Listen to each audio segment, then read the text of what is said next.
নমস্কার, আমি doctor Tamajit Chakraborty, consultant brain and spine surgeon, Kolkata. আজকে আমি আপনাদের কাছে একটা খুব ইম্পর্টেন্ট বিষয় নিয়ে আলোচনা করব, স্ট্রেস ম্যানেজমেন্ট। আমাদের কাছে পেশেন্টরা এসে অনেক সময় বিভিন্ন কমপ্লেইন নিয়ে আসেন, কিন্তু তার মূলে একটা জায়গা লুকিয়ে থাকে, সেটা হচ্ছে স্ট্রেস, এক্সেসিভ স্ট্রেস।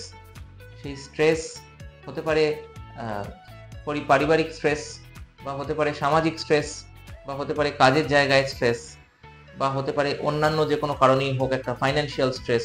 তো বিভিন্ন রকম স্ট্রেস হতে পারে, কিন্তু দেখা গেছে এই স্ট্রেস থেকে অনেক রোগ এর থেকে তৈরি হয় বা এর সাথে রিলেটেড, বা হয়তো আমরা স্ট্রেসটা কন্ট্রোল করতে পারলে সেই রোগগুলোকে আমরা বেটার কন্ট্রোল করতে পারি।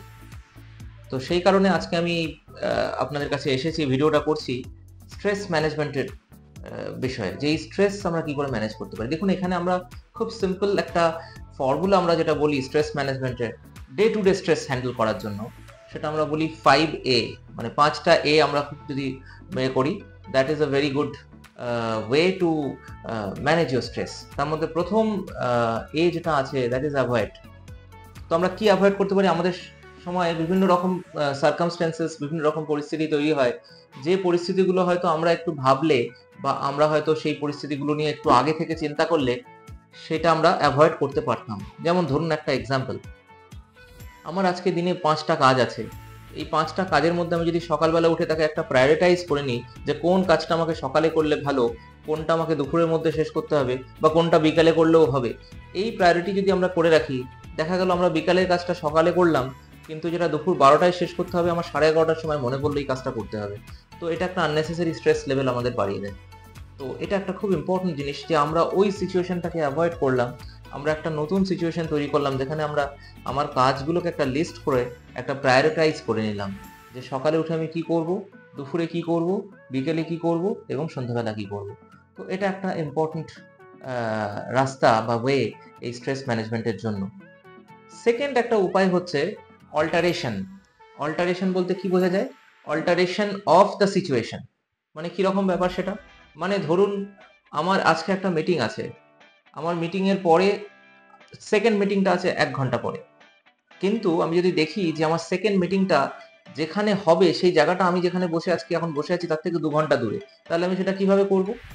তো আমাকে যদি আমি ভেন্যুটা চেঞ্জ করে নিই, বা মিটিং এর টাইমটা একটু অল্টার করে নিই, বা যদি এটাকে আগে করে পরেরটাকে পরে পরে করে দিই, এইভাবে যদি আমার সারা দিনের যে কাজ সেটাকে একটু অল্টার করতে পারি, তাহলে দেখা যায় যে একটা আননেসেসারি স্ট্রেস থেকে কিন্তু আমরা অনেকটা অ্যাভয়েড করব, অনেকটা আননেসেসারি স্ট্রেস থেকে আমরা সরে যাব।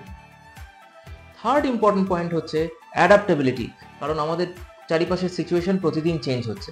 আমরা আজকে যা ভেবে সকালবেলা ঘুম থেকে উঠছি, 2 ঘন্টা বাদে সিচুয়েশন চেঞ্জ হয়ে যাচ্ছে। আমাকে অ্যাডাপ্টেবল হতে হবে ওই সিচুয়েশনের সাথে। এর জন্য একটা খুব ইম্পর্টেন্ট একটা আহ, আপনারা বিশ্বাস করতে পারেন বা মানতে পারেন। মানে ধরুন, আপনাকে একটা ঘটনা এক্ষুনি করতে হবে, বা একটা কোনো সিচুয়েশনের মধ্যে আপনি পড়তে চলেছেন, আপনি তার আগে 5 মিনিট ভাবুন যে এই সিচুয়েশন যদি আমি করি, তাহলে সেটা আমার লাইফকে আগামী 5 বছর কি চেঞ্জ হতে পারে। যদি সেটা না না কিছু আপনাকে এফেক্ট করে, then don't take stress, don't give 5 minutes for that thing. তো এইভাবে আমরা যে জিনিসটাকে ভাবতে পারি, যে আমরা আস্তে আস্তে আস্তে আস্তে প্রত্যেকটা সিচুয়েশনের সঙ্গে নিজেকে অ্যাডাপ্ট করব। মানে ধরুন, আমি আজকে ভাবছি, অনেকেই আছেন আপনাদের মধ্যে তারা এখন দেখছেন যে একটা এই বিশ্বের পরিস্থিতির জন্য হঠাৎ শেয়ার বাজারে ধস নেমেছে। অনেকেই আছেন যারা শেয়ার বাজারে প্রচুর টাকা লগ্নি করে বসে আছেন। তো এই যে নতুন যে চেঞ্জ পুরো আসছে, আগামী কদিন ধরে হয়তো একটা রিসেশন আসবে, বা হয়তো আমাদের দেশের আর্থসামাজিক পরিস্থিতি একটু চেঞ্জ হয়ে যাবে। কিন্তু এইভাবে যে প্রত্যেক দিনে যে আমাদের একটা অ্যাডেড স্ট্রেস, এটাকে হ্যান্ডেল করতে হবে, আগে থেকে আমাকে দেখতে হবে ফোরসাইটেডনেস, যে কি হতে পারে, এবং সেইভাবে আমাকে নিজের সিচুয়েশনটাকে চেঞ্জ করাতে হবে। ধরুন, আমরা ডাক্তারি করি, আমরা কোনো একটা অপারেশন করতে যাচ্ছি, আমাদের আগে থেকে যদি আমরা ভেবে নিই যে এই অপারেশনে কি কি পরিস্থিতি আসতে পারে, এই অপারেশনে কি কি খারাপ ইভেন্ট হতে পারে, এবং তার জন্য যদি আমরা আগে থেকে একটা প্রিপেয়ারনেস নিয়ে নামি, তাহলে দেখা যাবে হয়তো অপারেশন করবার সময় সেটা হলেও উই আর অলরেডি প্রিপেয়ার্ড। তো এইভাবে আমরা কিন্তু একটা স্ট্রেস লেভেলটাকে অনেকটা কমিয়ে ফেলতে পারি। অ্যান্ড ফোর্থ যে এ, দ্যাট ইজ অ্যাকসেপ্টেবিলিটি। কিছু জিনিস আছে যে জিনিসগুলো আমাদের লাইফে আনঅ্যাভয়েডেবল, আমাদের সেটাকে অ্যাকসেপ্ট করতে হবে। আপনার আজকে সকালবেলা পরীক্ষা আছে, কিন্তু সকালবেলা উঠে একটা ঝড় চলে এলো, বাড়ির সামনে প্রচুর বৃষ্টি হচ্ছে, তো এটা নিয়ে শুধু শুধু স্ট্রেস নিয়ে লাভ নেই, কারণ আপনার এটা আপনি অ্যাভয়েড করতে পারবেন না।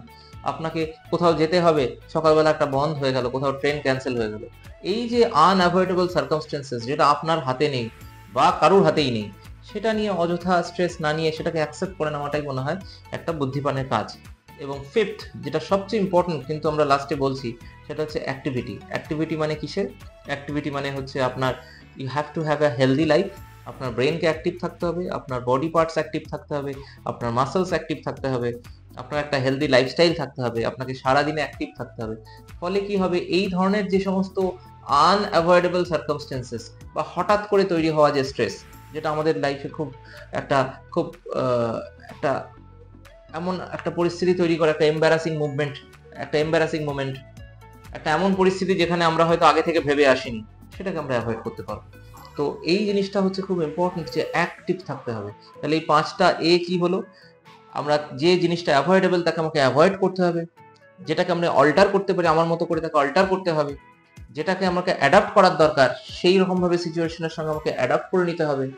কিছু জিনিস আছে যেগুলোকে আমাকে জীবনে অ্যাকসেপ্ট করে নিতে হবে, এবং সেগুলোকে করবার জন্য আমাদের খুব অ্যাক্টিভ লাইফস্টাইল মেনটেন করতে হবে। তো এই 5টা এ যদি আমরা ফলো করতে পারি, আমরা যদি মেনে চলতে পারি, তাহলে দেখা যাবে যে আমাদের স্ট্রেস লেভেল অনেকটা আমরা ভালো করে সেটাকে কন্ট্রোল করতে পারবো বা হ্যান্ডেল করতে পারবো। নমস্কার।